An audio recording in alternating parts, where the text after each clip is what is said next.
Hey, what's up? It's Jim, and today I'm going to talk about Mickey 17.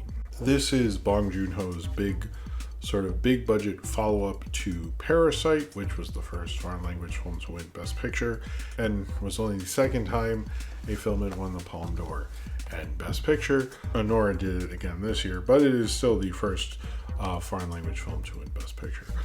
Although this film got its sort of blank check nature because of Parasite, it doesn't really feel like Bong Joon-ho's actual follow-up to Parasite. It feels more like his follow-up to Okja or Snowpiercer than it does to that. And I'm not as into those movies. They're very obvious. They're very over the top. They're a lot. And I also don't remember them that well. As obvious and very clear as they are, I feel like none of these stick with me ever, and Mickey 17 is not an exception to this. I saw this a few days ago. I was like, did that? What? And I feel like my brain's just like, this is like kind of too much, and I get that that's his thing. I did like The Host. I know I never reviewed it. Should I do that? Yes, probably. But although it feels like he's good, he's having fun, and maybe it was a little more enjoyable, and particularly Robert Pattinson's performance is very good, but it just not, I'm not as into the Okja guy as I am into the Parasite guy. And I think, I understand, Parasite wasn't necessarily subtle either and all that, but all his big sci-fi things just comes off as like the same thing of, his wealth disparity stuff and how he should respect the environment and all that stuff. And, this one came off a little more cartoony and silly, particularly with Pattinson involved, which sort of definitely worked for it. But I do always come off of these like, I agree with you, I get it, I just don't ever want to watch it again. Mickey 17 is about a man named Mickey who wants to go on this journey to another planet, and he doesn't have any special skills, so he decides to become expendable. What that means has nothing to do with Sylvester Stallone and those guys. I don't think that's a great joke, but I heard no one else say it, so I'm gonna say it, I guess. I don't know.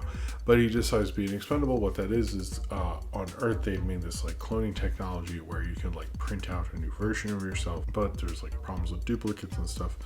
However, on this journey to this planet or whatever, he basically is they print out a new version of him, they kill that version for various testing purposes, and then bring him back.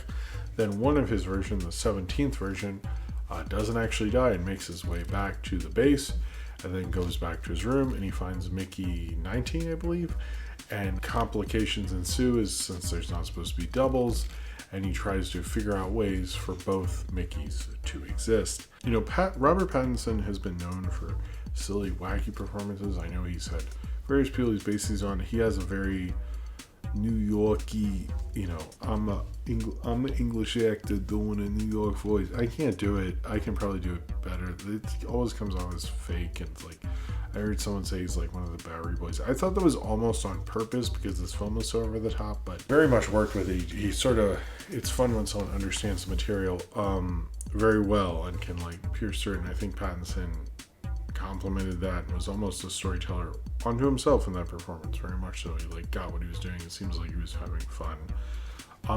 However, Mark Ruffalo has this thing in this where he's like very much playing Trump, and I know people have written all sorts of weird conservative things about that, but my thing with that is like, and I was talking about this, I think it was with American Dad and other stuff, is like there was a point in the 2000s where I was like, look, I don't like Bush, but could y'all just shut the fuck up? Like none of this stuff is interesting or funny or bring up any interesting commentaries to me whatsoever.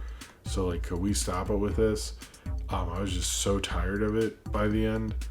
Actually, by 2005, I was like, just please shut up. Like, I don't care. I get it. Dick Cheney runs it. It's hilarious.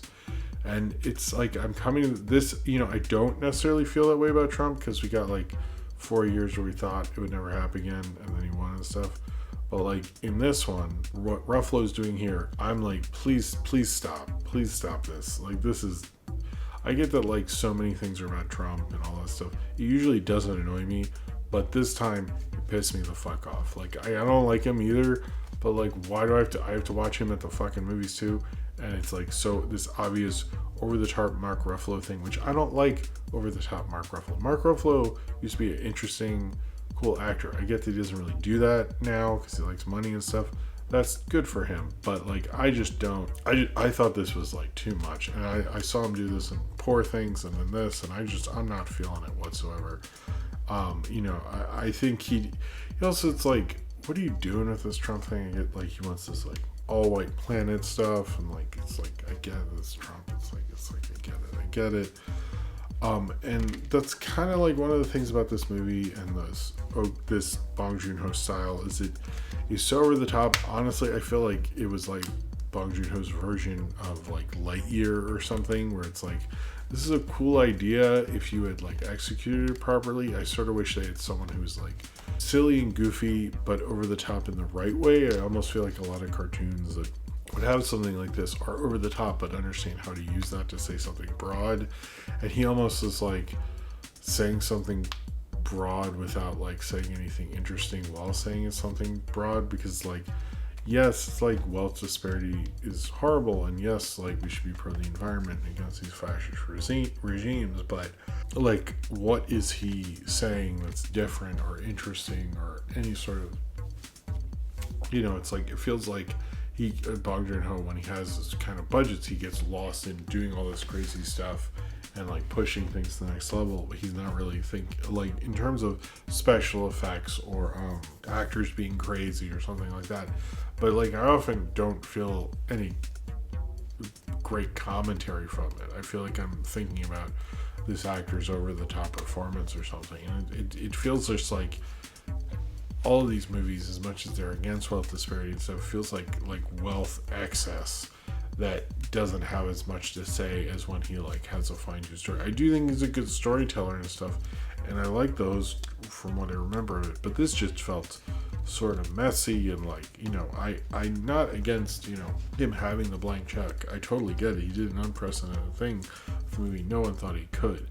I'm sure any studio would have done it, but my thing with this is like, it just very much feels like that. It feels like a movie that's like, oh, gave the director his blank check, but like it felt like he was, flexing, but like I don't know if he was like actually using anything with any weight on it. He was just, just because you can make yourself look really cool with a small weight doesn't mean you actually accomplish much by doing it. And I don't know if like Snowpiercer, Ocho, or this, like, are they saying anything about our times? Do we still think about those things? Are those actual metaphors that resonate with us whatsoever? And I really feel like no. And like, whereas Parasite, I think about that all the time. And it's not that like the movie not have lots of money so good. It's more just like, he clearly gets lost in these things with the big budgets and all that stuff, because every time I feel like it's excessive and there's all these characters and he has a million different people from all across Hollywood who will gladly work with him, especially now. And it's fun seeing like Toni Collette with her sauce thing. I thought was kind of fun, and Steven Yeun and all those people, but like he clearly can get that cast and do what he can do because of Parasite. But like, what are you saying with this, man? Like, other than it's like, yes, I'm pro the environment too, I don't like Trump, like what these regimes represent and all this stuff, but like I just feel like, other than like a random tweet or something saying these same basic morals, I never feel as into these things, and as never feel like they really say as much about culture from a guy who like I think can do that. So some of these I've just found to be really disappointing rather than his other works. I'm not an expert on him or anything, and I mainly probably mean Parasite, but even the host felt different at the time from what it was, and this just doesn't feel like, it just feels like, it did sort of remind me of Lightyear, not in like a good way, where it's like, oh, I can see what they're doing and there's some interesting sci-fi stuff, and then at the end you're like, oh, I guess, like, it just doesn't feel memorable. Like, it doesn't, because I can't remember it very well, but it's also, I think like he needs to think about when he's making these things, like, it feels like they're for like, I don't know, I'm not one of those people who looks at a review and go, who is this for? But like, I almost think like its only audience is Bong Joon-ho. Like, this isn't really that enjoyable of a mainstream movie. It's more just like enjoyable as like watching this director flex. And I think like I'd much rather see someone go off in their craziness like Megalopolis than like this. It's like, okay, I think you think this will work, but like obviously it's not. And like I can't see someone like, you know, having a beer and watching this on a Friday night. Not to say like that means, you know, that's my barometer, but like it doesn't, it feels like it thinks it's entertaining, but like, come on. like are you entertained by Okja? Are you entertained? Maybe Snowpiercer is sort of the exception to that, but it's like very obvious metaphors and things like that. It's just it doesn't feel as interesting. I feel like there's a lot of bells and whistles to distract me from the fact that this story kind of just fucking sucks. I wish it had maybe done something else, but maybe it's like there's two Bong Joon-ho's and like the next thing we'll get a small thing and then we'll get a big thing and switch off and stuff like that. Or every other movie comes out with I just don't like. I'm not sure which. We'll see what happens. But I think Mickey 17 falls in line with the Bong Joon-ho I'm not as interested in. And I hope possibly one of these big budget things he makes lives up to the hype at some point. Probably also for the people giving him that money. But Mickey 17 is interesting to a degree. Is the big auteur statement he wants. But I think you should probably think about why he wants that auteur statement and what he's actually saying with it. I'm not sure if this movie knows or he knows, but Robert Pattinson is kind of kooky in it, and that's fun too. So if you've seen Mickey 17 and you would like to talk about it, then comment below in the comments and subscribe if you would like to.